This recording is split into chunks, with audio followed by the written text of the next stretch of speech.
Hello friends, welcome back to my YouTube channel MR sociology classes. तो friends, हम लोग जो बात कर रहे थे उत्तर प्रदेश लोक सेवा आयोग के द्वारा आयोजित होने वाली राजकीय इंटर कॉलेज की परीक्षा, इससे संबंधित जो है हम लोग सोशियोलॉजी के जो है वीडियो सीरीज को कर रहे थे और इसमें जो है 3 वीडियो जो है अपलोड हो चुके हैं।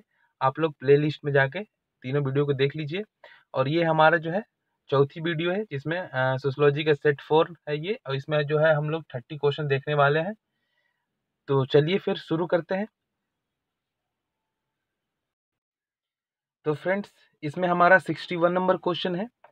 60 तक के क्वेश्चन हम लोगों ने कर लिया था पिछले वीडियो में, ठीक है। तो 61 नंबर क्वेश्चन है, सोसाइटी नामक पुस्तक के रचयिता कौन है। तो इम्पोर्टेंट क्वेश्चन है, बार बार एग्जाम में ये पूछा जाता है कि सोसाइटी नामक पुस्तक जो है किसने लिखी है। तो इसका राइट आंसर होगा ऑप्शन ए, मैकाइबर एवं पेज की ये पुस्तक है, ठीक है। चलिए आगे चलते हैं। अगला प्रश्न है हमारा, उदारीकरण का क्या अर्थ निकलता है। तो उदारीकरण से क्या अर्थ निकलता है, समाजवाद, मनुष्य का उदार होना, काफी उन्नति होना, मुक्त बाजार व्यवस्था। तो इसका जो राइट आंसर होगा वो होगा ऑप्शन डी, मुक्त बाजार व्यवस्था, ठीक है। अगला क्वेश्चन है, 2001 की जनगणना के अनुसार, इसमें जो है 2001 की जनगणना के अनुसार पूछा जा रहा है, भारत की ग्रामीण जनसंख्या लगभग कितनी थी। इसको बताना है। 56%, 65%, 72% तथा 80%। तो इसका जो राइट आंसर होगा वो होगा ऑप्शन सी, 72% जो है। 2001 के जनगणना के अनुसार भारत की ग्रामीण जनसंख्या 72% थी और 2011 की जनगणना के अनुसार जो है भारत की ग्रामीण जनसंख्या जो है 68.5 थी, ठीक है। चलिए नेक्स्ट क्वेश्चन। अगला प्रश्न है हमारा, भारतीय राष्ट्रीय कांग्रेस की स्थापना कब हुई थी। दिसंबर 1885 में, दिसंबर 1857 में, दिसंबर 1947 में, दिसंबर 1917 में। तो इसका जो राइट आंसर होगा वो होगा ऑप्शन ए, 28 दिसंबर 1985 में, ठीक है। सॉरी, 1885 में, 28 दिसंबर 1885 को जो है भारतीय राष्ट्रीय कांग्रेस की स्थापना हुई थी, ठीक है। तो इसमें हमारा अगला प्रश्न है, the population of India and Pakistan नामक पुस्तक के लेखक कौन है। डेविस, मर्टन, मेडल या फिर मॉल्थस। इसका जो राइट आंसर होगा वो होगा ऑप्शन ए, डेविस, ठीक है। नेक्स्ट क्वेश्चन है हमारा, चंपारण में नील आंदोलन जो है कब आरंभ हुआ था। 1917 ईस्वी में, 1918 में, 1919 में, इनमें से कोई नहीं। तो इसका जो राइट आंसर होगा वो होगा ऑप्शन ए, 1917 में, ठीक है। चंपारण आंदोलन प्रारंभ हुआ था। अगला प्रश्न है हमारा, स्त्री पुरुष अनुपात किस राज्य में सबसे कम है। बिहार, पश्चिम बंगाल, उड़ीसा या फिर तमिलनाडु। तो इसमें जो इंडिया में जो है 2011 के जनगणना के अनुसार स्त्री पुरुष अनुपात जो है सबसे कम है हरियाणा में। लेकिन इसमें जो है विकल्प 4 दिए गए हैं और इन चारों विकल्प में से ही बताना है आपको कि किस राज्य में सबसे कम अनुपात है, ठीक है। तो इसका जो राइट आंसर होगा वो होगा ऑप्शन ए, बिहार में, ओके। अगला प्रश्न है हमारा, निम्नलिखित में से कौन राष्ट्रीय एकीकरण में बाधक है। तो राष्ट्रीय एकीकरण में क्या बाधक है। ऑप्शन है आपका धर्मनिरपेक्षता, सांप्रदायिकता, दोनों, उपयुक्त में से कोई नहीं। तो इसका जो राइट आंसर है वो है ऑप्शन बी, सांप्रदायिकता, ठीक है। तो फ्रेंड्स, अगला प्रश्न है हमारा, बिहार में समाजशास्त्र की पढ़ाई सर्वप्रथम किस विश्वविद्यालय में शुरू हुई थी। पटना विश्वविद्यालय, मुंगेर विश्वविद्यालय, पाटलिपुत्र विश्वविद्यालय या फिर भागलपुर विश्वविद्यालय। तो इसका जो राइट आंसर है वो है ऑप्शन ए, पटना विश्वविद्यालय में समाजशास्त्र की पढ़ाई बिहार के विश्वविद्यालय में सर्वप्रथम जो है पटना विश्वविद्यालय में समाजशास्त्र की पढ़ाई जो है शुरू हुई थी, ठीक है। अगला क्वेश्चन है, इंपॉर्टेंट क्वेश्चन है ये, अगस्ट काम्ट के गुरु कौन थे। मैकाइबर, अरस्तु, सेंट साइमन या फिर कार्ल मार्क्स।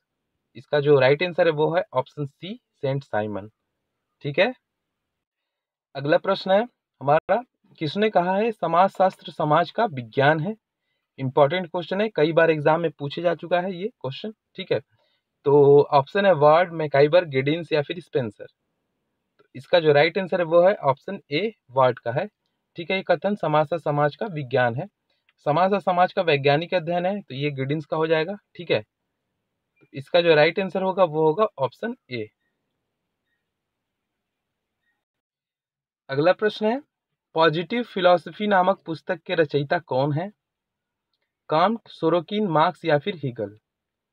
इसका राइट आंसर है ऑप्शन ए, अगस्ट कांट।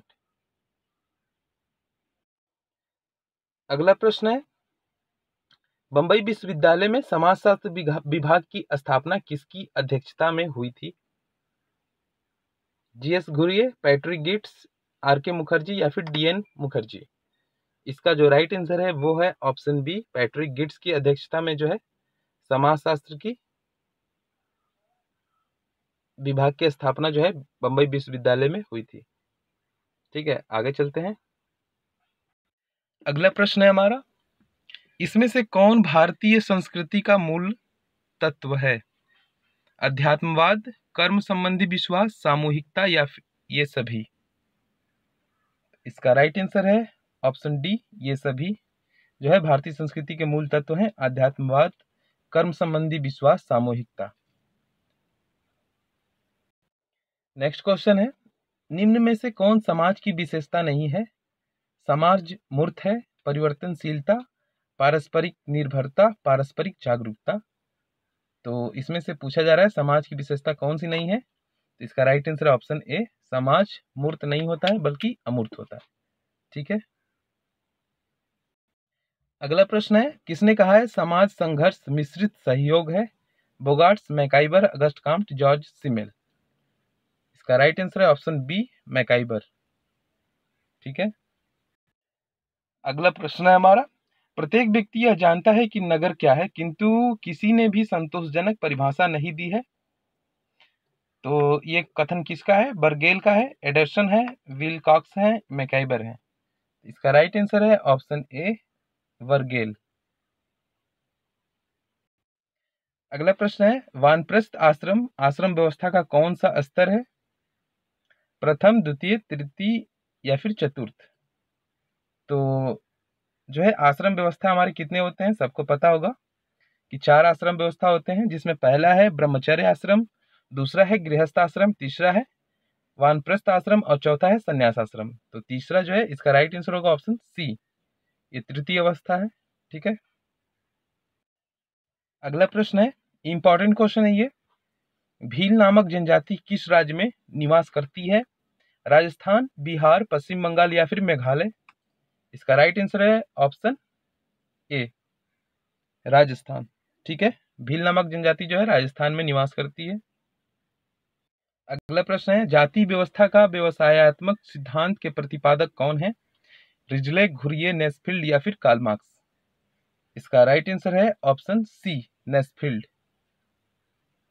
ठीक है, ये मोस्ट इंपॉर्टेंट क्वेश्चन है फ्रेंड्स, किस जनजाति में परीक्षा विवाह प्रचलित है? नागा, बिरहोर, भील या फिर संथाल?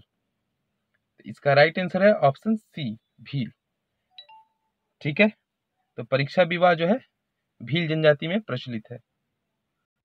अगला प्रश्न है हमारा, मेहर का संबंध किस विवाह से है? मुस्लिम विवाह, हिंदू, सिख या इनमें से सभी? तो मेहर का संबंध जो है मुस्लिम विवाह से संबंधित है इसका। ठीक है, अगला प्रश्न है हमारा, मुस्लिम समुदाय में कितने प्रकार का विवाह प्रचलित है? ऑप्शन है आपका 2, 3, 4 या 5। तो मुस्लिम समुदाय में जो है 2 प्रकार के विवाह का प्रचलन है, जो कि मुख्य रूप से 2 प्रकार के विवाहों का प्रचलन है, और इसमें पहला है निकाह। ठीक है, ये अस्थाई विवाह है। निकाह क्या है? अस्थाई विवाह है। और इसमें जो है दूसरा होता है मुता, मुता विवाह। तो ये अस्थाई प्रकार का विवाह है। ठीक है, मुख्य रूप से 2 प्रकार के विवाह पाए जाते हैं। चलिए आगे चलते हैं। अगला प्रश्न है, कहाँ वस्तुएं एवं सेवाएं मुद्रा में खरीदी एवं बेची जाती हैं? तो वस्तुएं एवं सेवाएं कहाँ मुद्रा एवं मुद्रा में खरीदी एवं बेची जाती हैं? अस्पताल, स्कूल, बाजार या फिर ग्राम पंचायत? इसका राइट आंसर है ऑप्शन सी, बाजार में। ठीक है। अगला प्रश्न है हमारा, जिन व्यक्तियों के बीच रक्त या विवाह का प्रत्यक्ष संबंध होता है उसे किस श्रेणी का नातेदार कहा जाता है? प्राथमिक नातेदार, द्वितीयक नातेदार या फिर तृतीयक नातेदारी, उपरोक्त में से कोई नहीं। इसका राइट आंसर है ऑप्शन ए, प्राथमिक नातेदारी। ठीक है। अगला प्रश्न है, जब व्यक्ति द्वितीयक नातेदार का प्राथमिक नातेदार होता है तो इस श्रेणी के नातेदार को क्या कहा जाता है? प्राथमिक नातेदारी, द्वितीयक नातेदारी, तृतीयक नातेदारी या फिर उपयुक्त में से कोई नहीं। का राइट आंसर है ऑप्शन सी, तृतीयक नातेदारी कहा जाता है। अगला प्रश्न है, हिंदू समाज में किस प्रकार के विवाह का प्रचलन है? बहुविवाह, अंतर्विवाह, सप्तवर अंतर्विवाह, उपरोक्त में से कोई नहीं। तो इसका राइट आंसर है ऑप्शन बी, अंतर्विवाह। ठीक है। अगला क्वेश्चन है, फैमिली शब्द की उत्पत्ति किस भाषा से हुई है? लैटिन, फ्रेंच, संस्कृत या फिर उर्दू? इसका राइट आंसर है ऑप्शन ए, लैटिन। ठीक है। फैमिली शब्द की उत्पत्ति जो है लैटिन भाषा से हुई है। अगला प्रश्न है 89 नंबर, the elementary forms of religious life पुस्तक के लेखक कौन है? इंपॉर्टेंट क्वेश्चन है, कई बार जो है एग्जाम में पूछा जा चुका है। ठीक है। तो इसका जो राइट आंसर होगा वो होगा ऑप्शन सी, दुर्खिम। ये दुर्खिम की बुक है, इंपॉर्टेंट बुक है। ठीक है, इसको याद रखेंगे, the elementary forms of religious life. चलिए नेक्स्ट क्वेश्चन,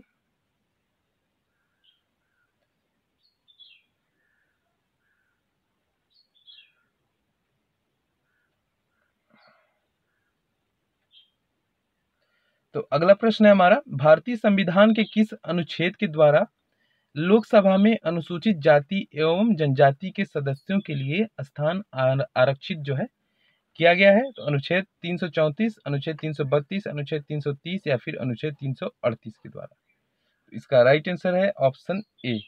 ठीक है, अनुच्छेद 333 के द्वारा जो है लोकसभा में अनुसूचित जाति व अनुसूचित जनजाति के सदस्यों के लिए स्थान जो है आरक्षित है। ठीक है, तो आशा करते हैं कि ये जो है वीडियो आपको पसंद आया होगा। तो हमारे 30 क्वेश्चन इसमें पूरे हो गए। ठीक है, फिर मिलते हैं नेक्स्ट वीडियो में 30 क्वेश्चन के साथ, इंपॉर्टेंट क्वेश्चन के साथ। तो आप लोग अपना तैयारी करते रहें। तो वीडियो अगर मैं अच्छा लगा हो तो वीडियो को लाइक करें, कमेंट करके बताएं कैसा लगा। और हमारे चैनल पर नए हैं तो हमारे चैनल को सब्सक्राइब करें, बेल आइकन को प्रेस करें ताकि सबसे पहले आपको नोटिफिकेशन प्राप्त हो। तो चलिए फिर मिलते हैं नेक्स्ट वीडियो में। बहुत बहुत धन्यवाद।